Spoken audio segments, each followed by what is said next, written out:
So you're thinking about booking your very first cruise. If so, you probably want to watch this whole video because the decisions you make now can make or break your entire trip. So stick around because at the end of this video, we'll show you the biggest mistake that first-timers make that costs them the most money.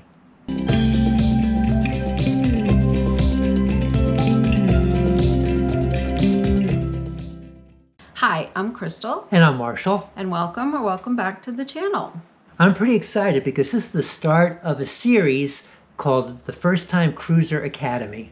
Yes, and in this series, we'll tell you all the things that we know about so you can go from being a novice to, hey, I know what I'm doing here. Yeah, I think 50 cruises in the books for us gives us a little bit of an authority on what mistakes we've done so you don't have to make them.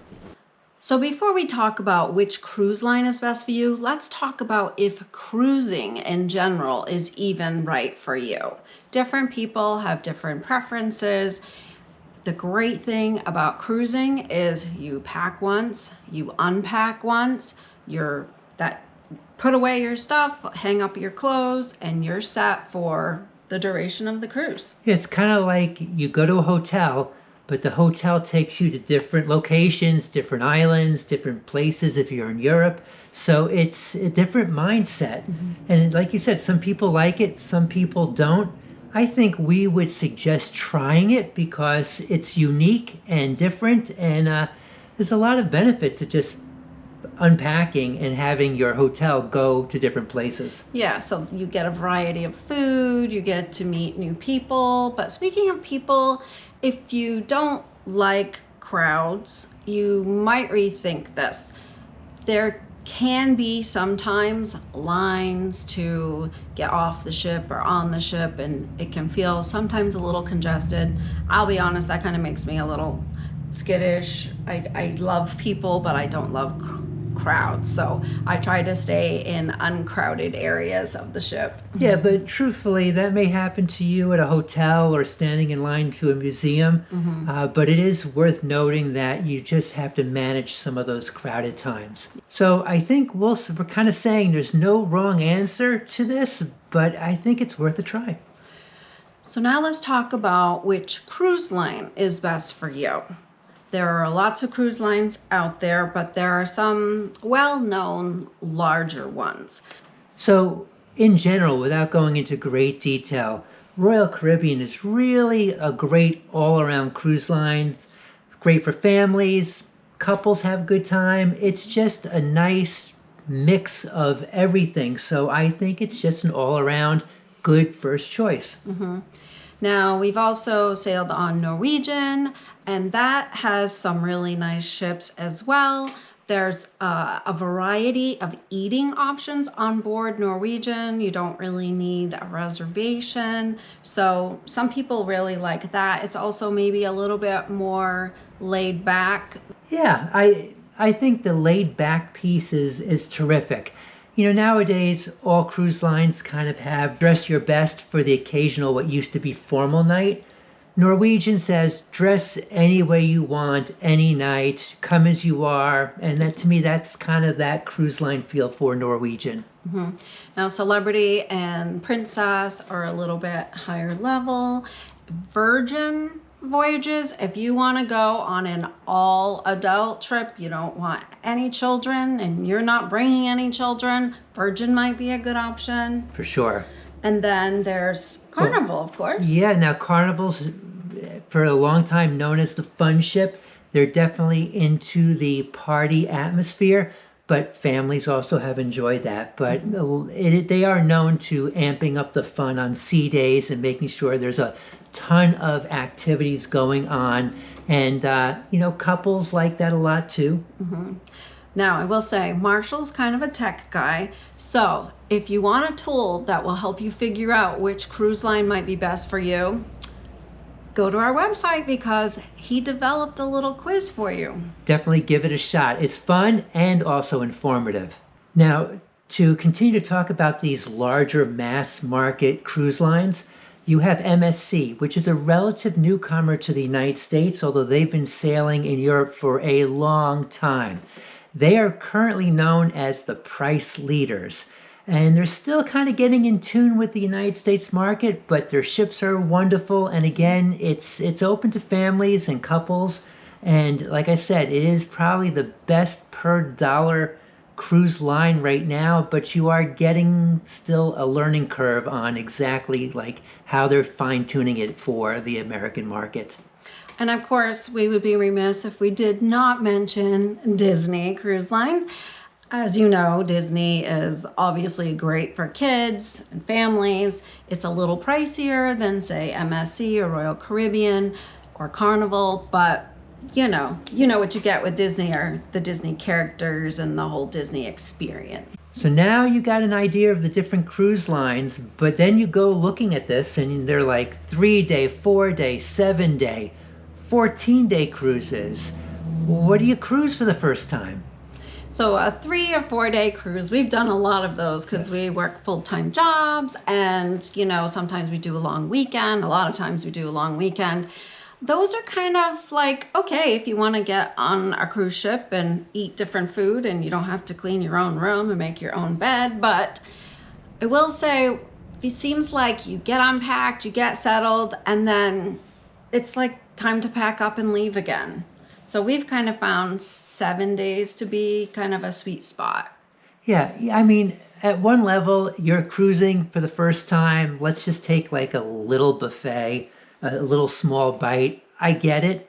But I really feel that a 7-day cruise will let you know if cruising is for you. Mm-hmm. And then after that, if you like it, you can be like, oh, let's just do a short cruise or a long cruiser from that. So obviously, do what you can if you want to try it, but I kind of like the 7-day cruise for myself as that first try. Yeah, and the benefit of being on for 7 days is you get to explore the ship a little more. There might be 3 or 4 port days where you're at different islands or wherever your destinations are, but then there are also 2 to 3 days of hanging out on the ship, where the ships have so many activities and so many things to do. There's ice skating on some, there's water parks on some, there's mini golf, and just the options are almost limitless. Yeah. So if you have a choice, we may lean to a longer cruise. If you don't have a choice, 3 and 4 days will definitely get your feet wet. No pun intended, bad pun. But definitely it's worth it. And then you'll know if you really do like cruising and can go longer in the future. Now let's talk about what type of cabin you should get. Some people call them a room, a stateroom, a cabin. That's the room you're gonna be in, you're gonna sleep in, your clothes will be, and of course you'll have your own bathroom. So what kind of ship? They have interior where there are no windows whatsoever. We've stayed in those. They have ocean view, which has a window. Sometimes it's round, sometimes it's square, sometimes it's rectangle. There's all different kinds of configurations. But I've never seen triangle. Nope, never seen triangle. So those go without saying. You have a window, and sometimes it's nice to see what's going on out there. And then, of course, there's balcony, and then there's suites, which are a lot more room and usually a bigger balcony as well. Right. And as you can imagine, the prices do go up.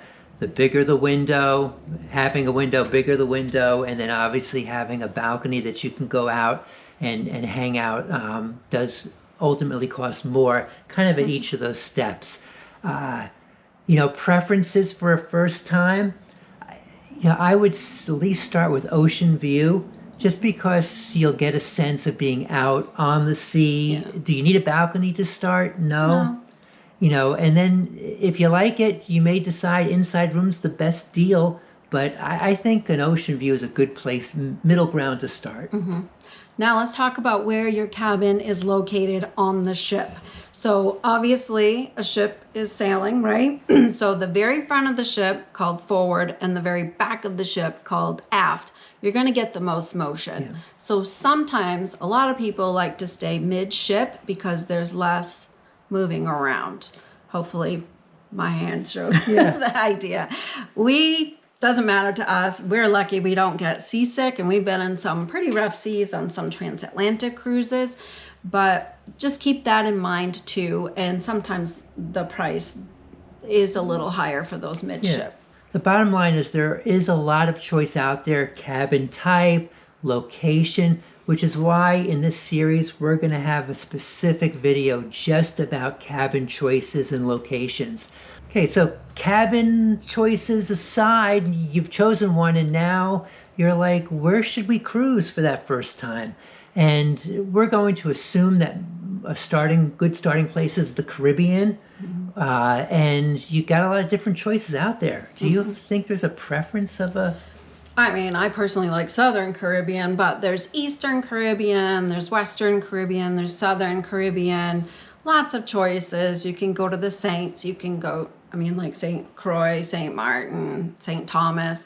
You can go to the Bahamas, or sometimes they go like Aruba, Bonaire, Curacao, depending on the size of ship. Some larger ships can't get into Bonaire, but there's a bunch of options even within the Caribbean cruises. Yeah. I think bottom line is if this is your first time cruising, there really isn't a bad itinerary. Now you may choose different itineraries if you like cruising and you're cruising 2-3 times, and then you'll get a preference and you may say, I like Eastern Caribbean islands versus the Western Caribbean. That's all great. But for a first choice, if you don't have a preference, just find a ship and a time that works for you, and I don't think you'll be disappointed. Now, Mediterranean cruises and Alaskan cruises, those are amazing. I've never been on an Alaskan cruise, but we've done the Mediterranean a couple of times, and we loved it. But I wouldn't do that on my first time out. Not if you're based out of the United States, because the airfares and also the cost is a lot just to see if you like cruising. Yeah. The Caribbean is a safe, the most inexpensive bet to try it for the first time. Now let's talk about the best time to cruise. Of course, if you have young children or even middle schoolers, high schoolers, you're probably going to want to cruise when the kids are on vacation, right? Summertime, February vacation, Christmas vacation, April vacation. Just know that those are the most expensive times to cruise. And we actually even created a little short about what the least expensive times are, which we can link below. But basically, do you want to describe it really quick? Yeah, it's no different than, I think, a land vacation. If you look at the shoulder seasons, like when kids go back to school, September, you can find cruises that are 20, 30 or more % off of the highest level. And the same thing before Christmas in December, it's kind of a low time. And then after the holidays in January into February, those are always low times. And again, you may find other times that may have discounts, but those are just 3 of those areas where you can find a really great deal to sample your first cruise. Now, I know you might be thinking, should I use a travel agent or not? That's a personal decision on how comfortable you are using a website. The websites are pretty straightforward, plus you can always call the cruise lines directly. Yeah.